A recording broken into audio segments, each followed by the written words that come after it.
নমস্কার, নিউজ নাওয়ের পর্দায় রাত 10টার সংবাদে আপনাদের সকলকে স্বাগত। আপনাদের সাথে রয়েছে আমি কাবেরী। তেলেঙ্গানার রাজ্যপাল তথা ত্রিপুরার প্রাক্তন উপমুখ্যমন্ত্রী জিষ্ণু দেব ভার্মাকে নাগরিক সম্বর্ধনা জ্ঞাপন করল ত্রিপুরা সরকার। শনিবারের এই নাগরিক সম্বর্ধনা অনুষ্ঠানে উপস্থিত ছিলেন মুখ্যমন্ত্রী মানিক সাহা সহ রাজ্য মন্ত্রিসভার অন্যান্য সদস্যরা। তেলেঙ্গানার রাজ্যপাল তথা রাজ্যের প্রাক্তন উপমুখ্যমন্ত্রী জিষ্ণু দেব ভার্মাকে ত্রিপুরা সরকারের পক্ষ থেকে নাগরিক সম্বর্ধনা জ্ঞাপন করা হয় মঙ্গলবার। এই দিন মান্দায়ের খরাং কমিউনিটি হলে রাজ্য সরকারের পক্ষ থেকে আয়োজন করা হয়েছে এই নাগরিক সম্বর্ধনা অনুষ্ঠান। প্রোটোকলের বাধ্যবাধকতাকে সাময়িক সময়ের জন্য দূরে রেখে বিজেপি সরকার ত্রিপুরায় উন্নয়নের লক্ষ্যে কাজ করছে বলে অনুষ্ঠানে বক্তব্য রাখতে গিয়ে উল্লেখ করেন তেলেঙ্গানার রাজ্যপাল জিষ্ণু দেব ভার্মা। এই ক্ষেত্রে আইপিএফটি ত্রিপুরা মথা ও এই উন্নয়নে শামিল হয়েছে বলে উল্লেখ করেন জিষ্ণু দেব ভার্মা। আসার পর 2018 থেকে অনেক ত্বরান্বিত হয়েছে, কাজ অনেক ত্বরান্বিত হয়েছে। রাস্তাঘাট কিভাবে লাস্ট মাইল ডেলিভারি করব, আমি মন্ত্রী ছিলাম, ফাইন্যান্স দেখতাম, পঞ্চায়েত দেখতাম, আরডি দেখতাম, পাওয়ার দেখতাম, প্ল্যানিং দেখতাম, ঠিক না, অনেক কিছু দেখতাম। তবে আমাদের প্রচেষ্টা সবসময় ছিল কি, how to go to the last man, শেষ ব্যক্তির কাছে কিভাবে উন্নতি পৌঁছে দেওয়া যায়, শেষ ব্যক্তির কাছে কিভাবে আজকাল দিনের সুখ সুবিধাগুলি পৌঁছে দেওয়া যায়। নাগরিক সম্বর্ধনা অনুষ্ঠানে উপস্থিত ছিলেন মুখ্যমন্ত্রী মানিক সাহাও। বক্তব্য রাখতে গিয়ে জিষ্ণু দেব ভার্মার প্রশাসনিক এবং রাজনৈতিক কর্মকুশলতার উল্লেখ করেন মুখ্যমন্ত্রী। বহুমুখী ক্ষেত্রে আপনার সৃষ্টিশীল অবদান নিঃসন্দেহে আমাদের গৌরবান্বিত করেছে।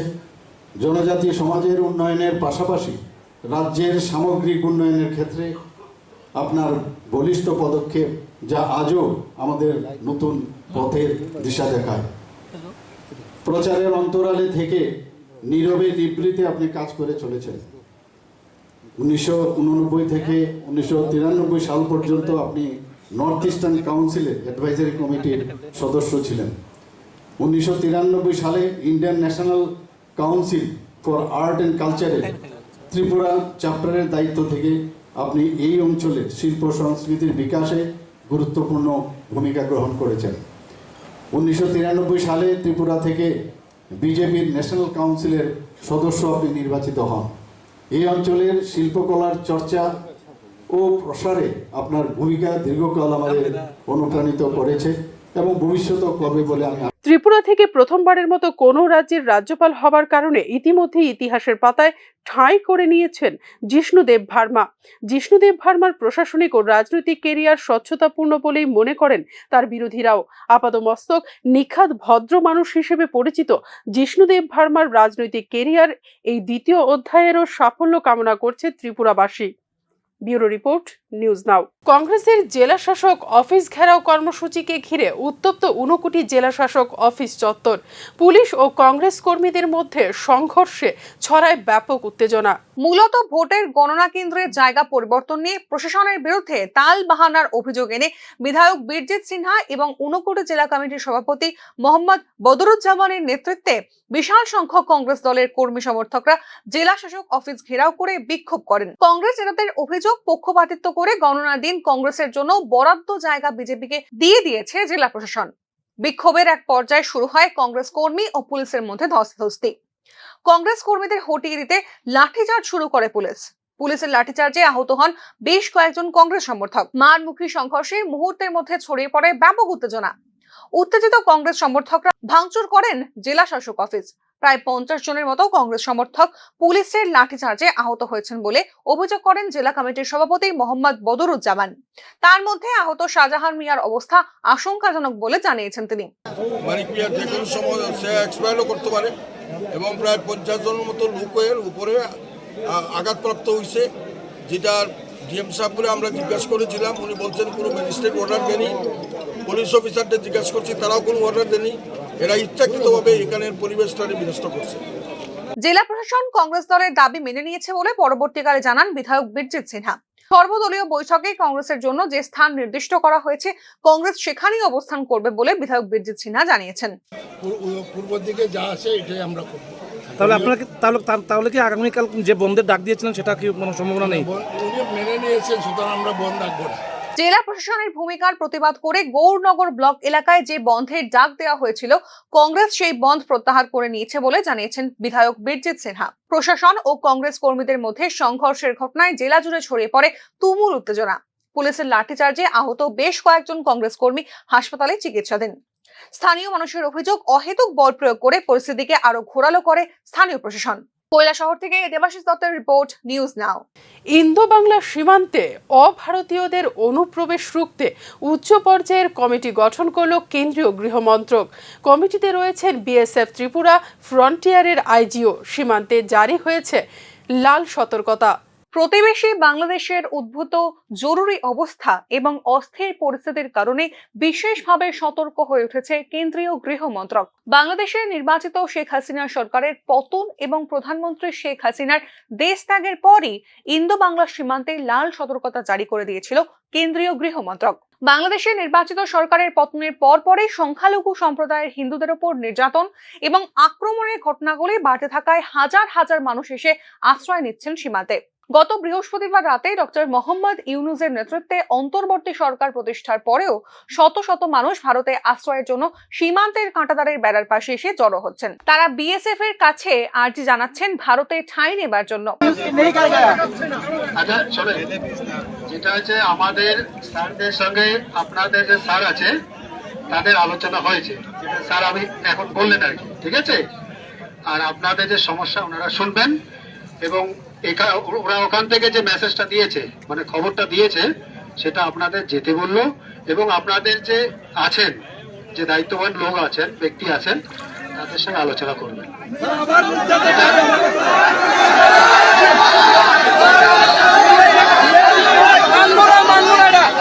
স্বাভাবিকভাবেই শরণার্থী অনুপ্রবেশের বিষয়টিতে গুরুত্ব দিয়ে ভাবতে হচ্ছে ভারতের কেন্দ্রীয় গৃহ মন্ত্রককে। শুক্রবারই গৃহমন্ত্রী অমিত শাহের নেতৃত্বে অনুষ্ঠিত বৈঠকে 5 সদস্যের একটি উচ্চ পর্যায়ের কমিটি গঠন করা হয়। সীমান্ত রক্ষা বাহিনীর ইস্টার্ন কমান্ডের অতিরিক্ত মহাপরিচালকের চেয়ারম্যানশিপে গঠিত এই কমিটিতে রয়েছেন বিএসএফ ত্রিপুরা ফ্রন্টিয়ারের আইজিও। এছাড়াও রয়েছেন বিএসএফ দক্ষিণবঙ্গ ফ্রন্টিয়ারের ইন্সপেক্টর জেনারেল। ইন্দো বাংলা আন্তর্জাতিক সীমান্তে ভারতীয়দের অনুপ্রবেশ ঠেকাতে বিশেষ করে কমান্ড কন্ট্রোল কমিউনিকেশনের উপর গুরুত্ব দেওয়ার জন্য উচ্চ পর্যায়ের এই কমিটিকে নির্দেশ দিয়েছে কেন্দ্রীয় গৃহ মন্ত্রক।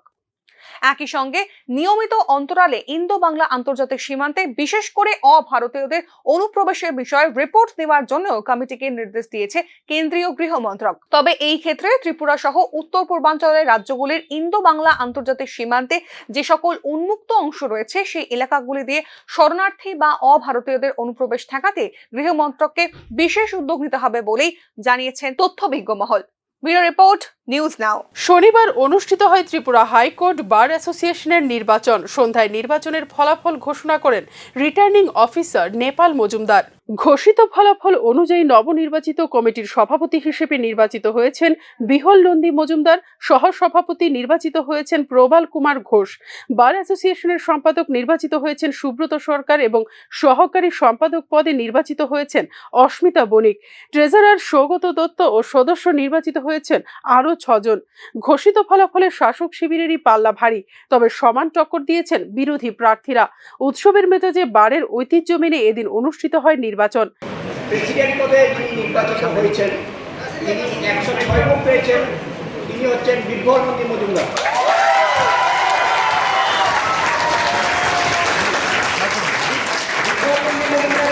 প্রাপ্ত ভোট 106। পীযূষ কান্ত বিশ্বাস, ওনার প্রাপ্ত ভোট 101।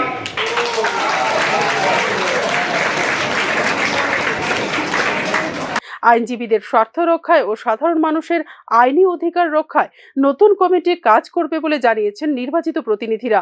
মোট 210 জন ভোটার নির্বাচনী প্রক্রিয়ায় অংশগ্রহণ করেন। সুষ্ঠু নির্বাচনের জন্য সংশ্লিষ্ট সবাইকে ধন্যবাদ জানান returning officer Nepal Majumdar. Bureau report, news নাও। রাখি একটি প্রাচীন হিন্দু উৎসব। রাখি বন্ধন উৎসবের দিন দিদি বা বোনেরা তাদের ভাই বা দাদার হাতের কবজিতে রাখি বেঁধে দেয়। পরিবর্তে ভাই বোনকে উপহার দেয় এবং সারা জীবন তাকে রক্ষা করার শপথ নেয়। এরপর ভাই বোন পরস্পরকে মিষ্টি খাওয়ায়। উত্তর ভারতের বিভিন্ন সম্প্রদায়ের সহোদর ভাই বোন ছাড়াও জ্ঞাতি ভাই বোন ও অন্যান্য আত্মীয়দের মধ্যেও রাখি বন্ধন উৎসব প্রচলিত। চলতি বছরে 19শে আগস্ট রাখি বন্ধন উৎসব পালিত হবে। এই উৎসবের কারণে বাজারে ইতিমধ্যেই এসে গেছে নানান রঙের রাখি। ব্যবসায়ীরা জানিয়েছেন বাজারে এবছর রাখির ভালো চাহিদা রয়েছে।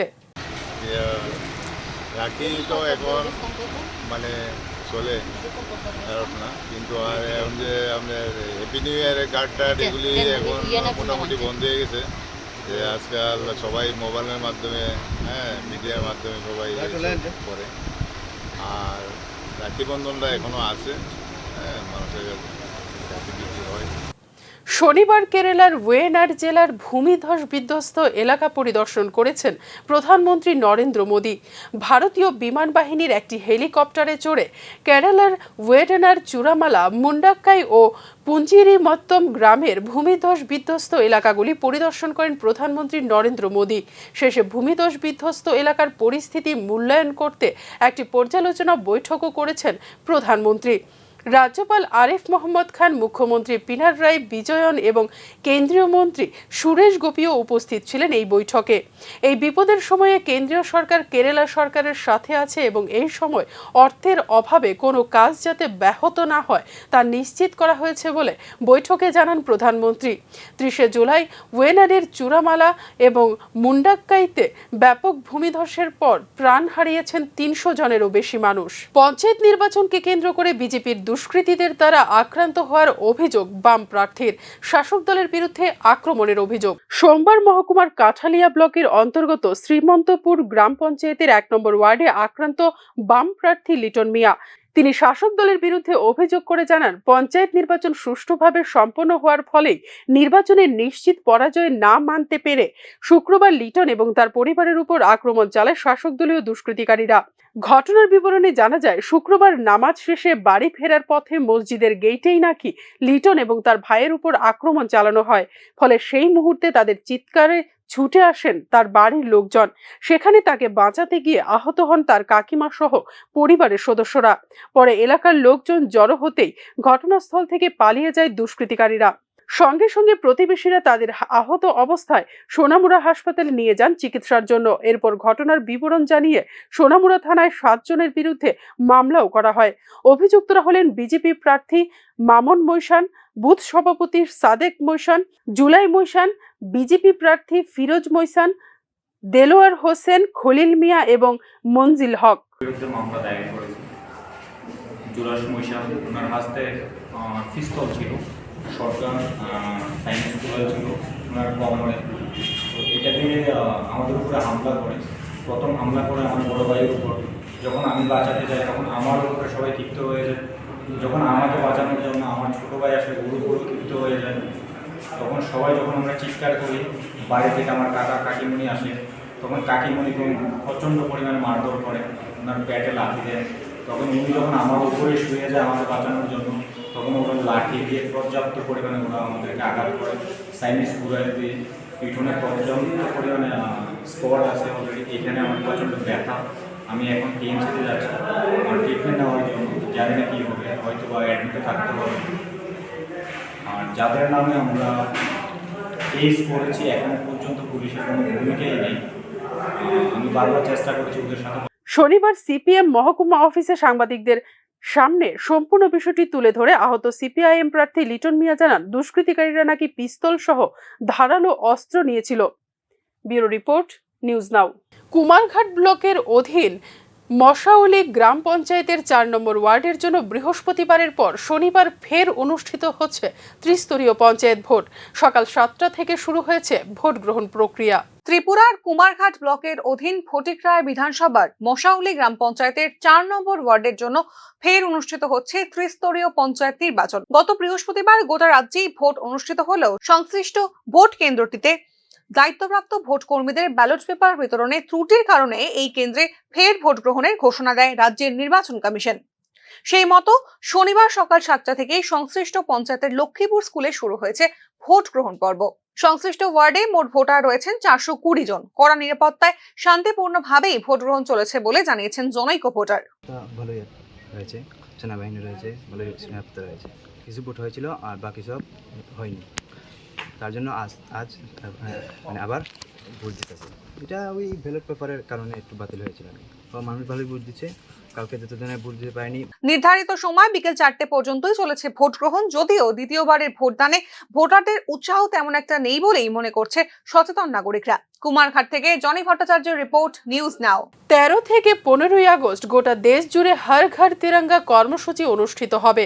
এরই অঙ্গ হিসেবে বিভিন্ন কর্মসূচি ইতিমধ্যেই পালন করছে রাজ্য সরকার। এবার হর ঘর তিরঙ্গা কর্মসূচিকে সামনে রেখে আমবাসা পুর পরিষদেরও একাধিক পরিকল্পনার কথা জানালেন ভারপ্রাপ্ত চেয়ারম্যান গোপাল সূত্রধর। হর ঘর তিরঙ্গা কর্মসূচির মূল লক্ষ্য জনগণের মনে দেশাত্মবোধ জাগানো। 13 আগস্ট আমবাসা পুর পরিষদের উদ্যোগে আমবাসা পুরো এলাকায় ভারতের জাতীয় পতাকা নিয়ে এক শোভাযাত্রার আয়োজন করা হবে। এর পাশাপাশি 13 থেকে 15 আগস্ট পর্যন্ত প্রতিটি নাগরিক যেন ভারতের জাতীয় পতাকা নিজেদের বাড়িতে লাগান সে বিষয়েও ইতিমধ্যেই প্রচার শুরু করা হয়েছে।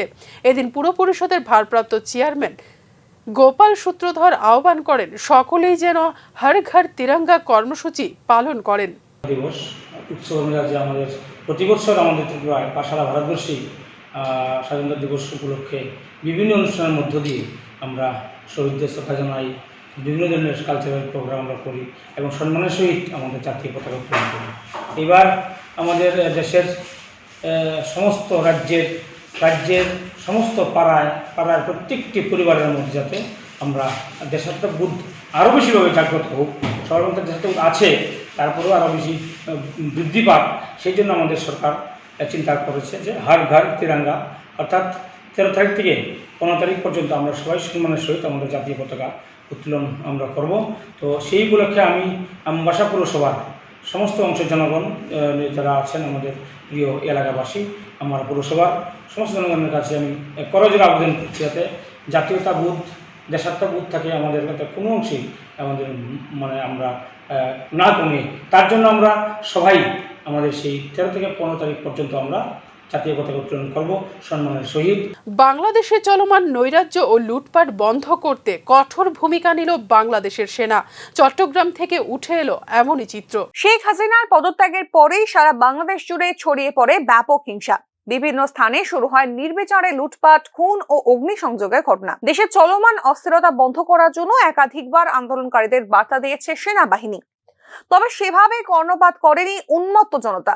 সমাজ বিরোধীদের সামাল দিতে এবার শক্ত টোটকা গ্রহণ করলো সেনাবাহিনী। সম্প্রতি চট্টগ্রামে একটি বাড়িতে লুটপাট করার সময় কঠিন ভূমিকা নেয় বাংলাদেশের সেনা। বাহিনীর কড়া লাঠিচার্জের মুহূর্তের মধ্যে শান্ত হয়ে যায় উন্মত্ত জনতা। দেখুন সেই ভিডিও।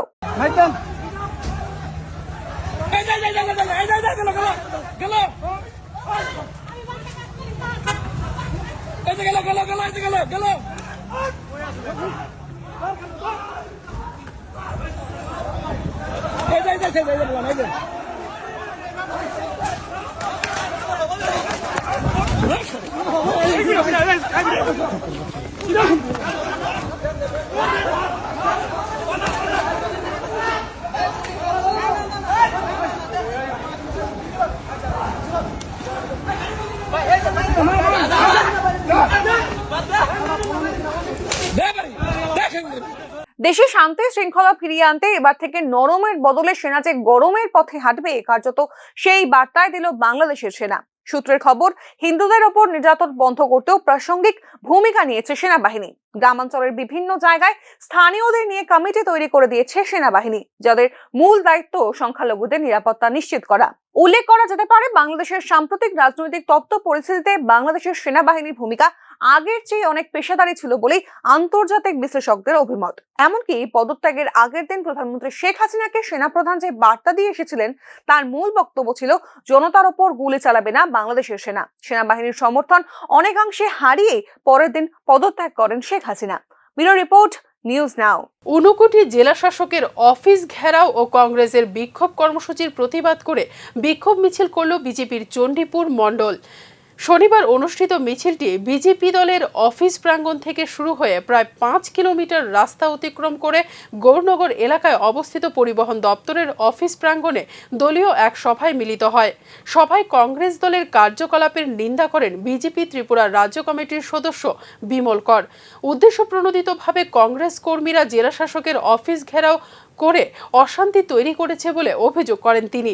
দলীয় কর্মসূচিতে অন্যান্যদের মধ্যে উপস্থিত ছিলেন বিজেপি চণ্ডীপুর মণ্ডলের সভাপতি শ্যাম কুমার সিনহা, বিজেপি কৈলাসহর মণ্ডলের সভাপতি সিদ্ধার্থ দত্ত, মহিলা মোর্চা চণ্ডীপুর মণ্ডলের সভাপতি শিলু দেবনাথ, বিজেপি নেতা অজয় দেব, দুলাল দাস সহ অন্যান্যরা। সংবাদটি পাঠিয়েছেন কৈলাসহরের নিউজ নাও প্রতিনিধি দেবাশিস দত্ত। কোনোভাবে রুখে যাব, তার জন্য আপনারা সতর্ক থাকুন। আমাদের সমস্ত কর্মীদেরকে আমরা আহ্বান রাখবো, প্রশাসনের পাশাপাশি আমরা যারা ভলান্টিয়ার্স আছি আমরাও শান্তি শৃঙ্খলা। বাংলাদেশের ছাত্র বিক্ষোভের মুখে প্রধান বিচারপতির পদত্যাগ। শনিবার বিকেলে ফেসবুক লাইভে আসিফ নজরুল এ তথ্য জানান। বাংলাদেশের প্রধান বিচারপতি উবাইদুল হাসান আইন মন্ত্রণালয়ে পদত্যাগপত্র জমা দিয়েছেন বলে জানিয়েছেন আইন উপদেষ্টা আসিফ নজরুল।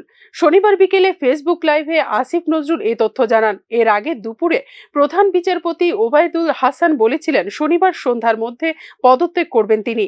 সাথে সাথেই ভারপ্রাপ্ত প্রধান বিচারপতি হিসেবে নিয়োগ হয়েছেন বিচারপতি মোহাম্মদ আশফাকুল ইসলাম। শনিবার বিকেলে সুপ্রিম কোর্টের গণসংযোগ কর্মকর্তা মোহাম্মদ শফিকুল ইসলাম বিষয়টি নিশ্চিত করেছেন। অভ্যুত্থানটিকে প্রশ্নবিদ্ধ করার জন্য ইতিমধ্যে বিভিন্ন মহল থেকে বিতর্ক করার চেষ্টা করা হচ্ছে। আমরা দেখেছি খুনি হাসিনার ছেলে বিদেশে বসে তার মায়ের পক্ষে সাফাই গাচ্ছে, তিনি নাকি পদত্যাগ করেননি, কিন্তু তিনি ভুলে গিয়েছেন তার পদত্যাগের প্রয়োজন নাই, কারণ ছাত্র নাগরিক তার পতন ঘটিয়েছে। সুতরাং আমরা বলতে চাই এই ফ্যাসিজমের একটি অংশ হচ্ছে প্রধান বিচারপতি এবং অন্যান্য বিচারপতি। আমরা তাদেরকে আলটিমেটাম দিয়েছিলাম, তারা পদত্যাগ করেননি। আমরা আজকে দুপুর 1টা পর্যন্ত তাদেরকে সময় দিচ্ছি।